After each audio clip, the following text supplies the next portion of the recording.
नमस्कार, फाइटर समाचार में आपका स्वागत है। पेश है आज 10 अप्रैल सुबह 6 बजे राजस्थान की खास खबरें।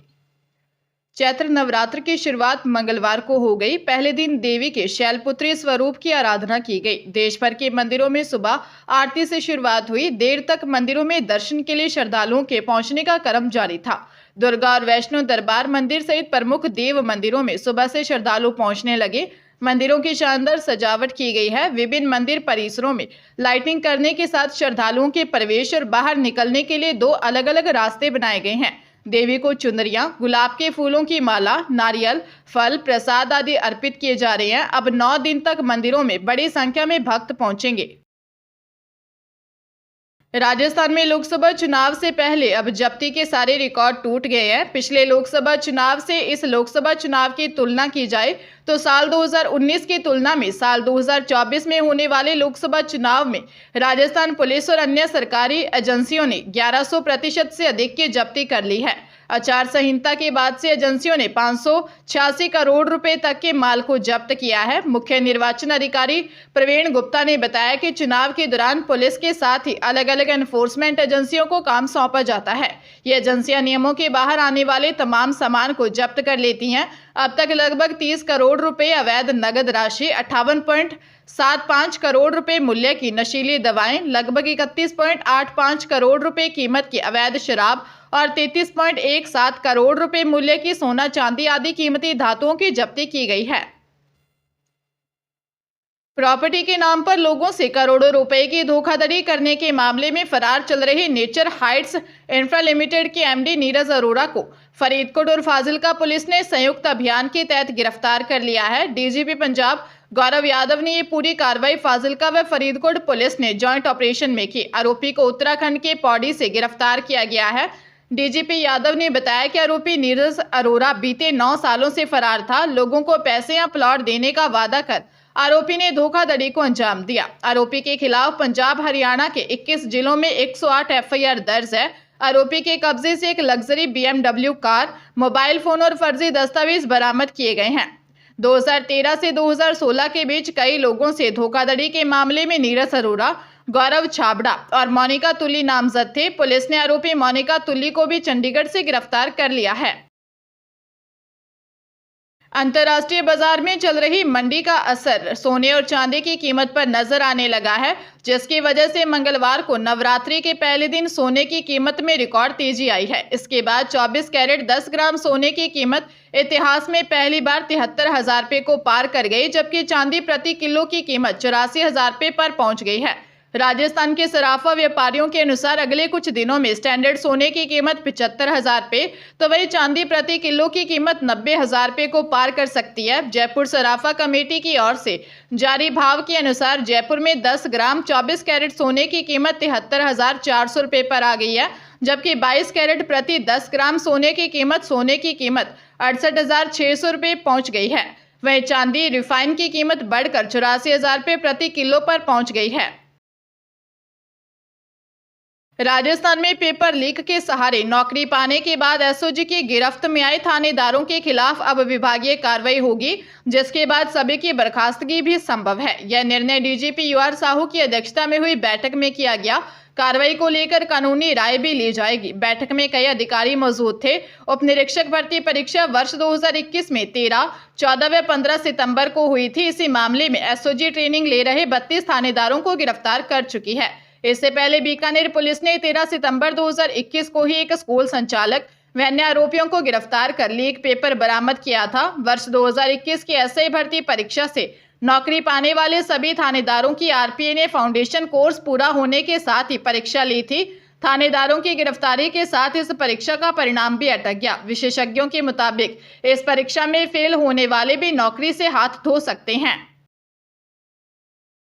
बाड़मेर सीट को लेकर भाजपा ने अपनी पूरी ताकत झोंक दी है। त्रिकोणीय मुकाबले में फंसी सीट को बीजेपी के खाते में डालने के लिए अब सीएम भजनलाल शर्मा से लेकर मंत्री तक फील्ड में उतर गए हैं। 2 दिनों के दौरे पर बाड़मेर आए सीएम भजनलाल ने लगातार नॉन स्टॉप 10 घंटे तक विभिन्न समाजों के प्रवृद्धजनों के साथ बैठक की और उन्हें आश्वासन दिया कि सरकार उनकी सभी मांगों पर सकारात्मक निर्णय लेगी। लगातार बैठकों के कारण सीएम की तबीयत नरम हो गई और उन्हें उल्टी भी हुई, जिसका जिक्र बीजेपी प्रत्याशी कैलाश चौधरी ने रात 3 बजे हुई एक बैठक में भी किया। हालांकि इसी बीच सीएम ने कहा कि प्रवृद्धजन इतनी दूरी से आए हैं तो जरूर मिलूंगा। साथ ही कहा कि एक रात अगर नहीं सोएंगे तो भी काम चल जाएगा। इसके बाद करीब 1.5 घंटे तक होटल में यह मुलाकात चली। 14 वर्ष पुराने मामले में न्यायालय ने आरोपियों को दोषी मानते हुए सजा का आदेश दिया है। मामला बीकानेर जिले के नोखा क्षेत्र का है, जहां पर 17 जुलाई 2010 को राजा राम ने मुकदमा दर्ज करवाते हुए बताया था कि उसका भाई छैलू सिंह बस में सवारियां लेकर नोखा की ओर आ रहा था। इस दौरान भामटसर व देसलसर के बीच में मायरना के प्याऊ पर पहुंचे तो वहां पर एक बस खड़ी थी। बस में आरोपी सवार थे, जिन्होंने उसके भाई के साथ मारपीट कर उसे गंभीर घायल कर दिया।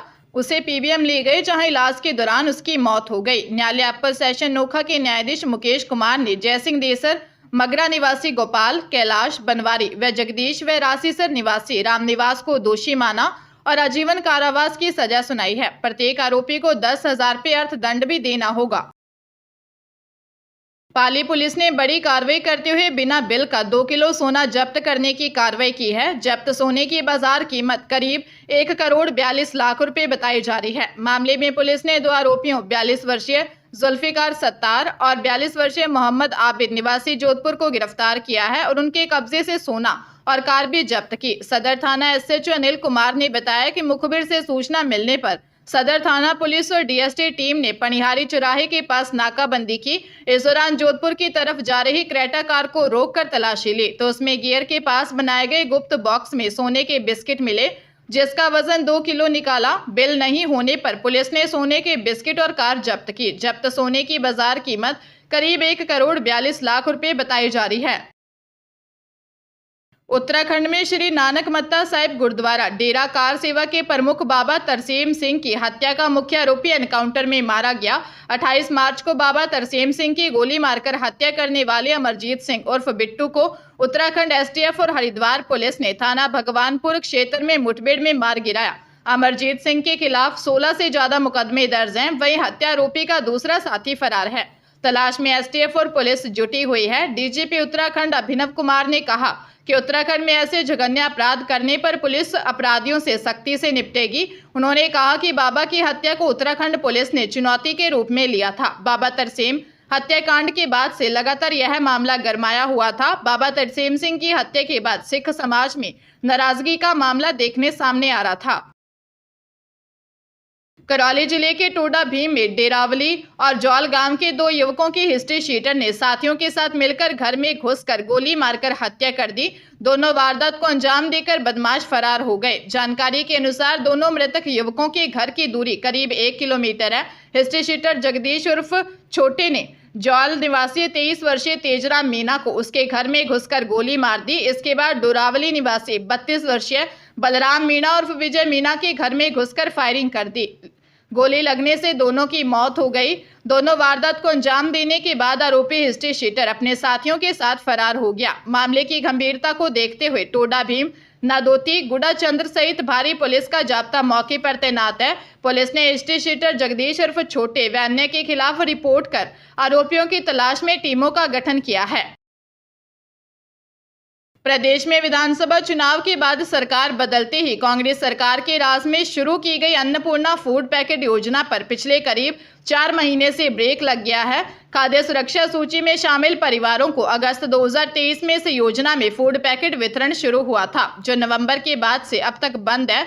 इस अन्नपूर्णा फूड पैकेट में 1 किलो चीनी, 1 किलो दाल, 1 किलो नमक और 1 लीटर सोयाबीन का ऑयल, 100 ग्राम लाल मिर्च पाउडर, 100 ग्राम धनिया व 50 ग्राम हल्दी दी जाती थी। इस योजना में खाद्य सुरक्षा सूची में शामिल परिवारों को नवंबर 2023 तक रसद विभाग ने तो ये फूड पैकेट वितरण किए थे, लेकिन दिसंबर 2023 से अप्रैल 2024 आ गया। विधानसभा चुनाव के बाद सरकार बदलते ही भाजपा सरकार इन पैकेट को वितरण करने का नाम नहीं ले रही है, जबकि भाजपा ने घोषणा पत्र में इस योजना का जिक्र किया था।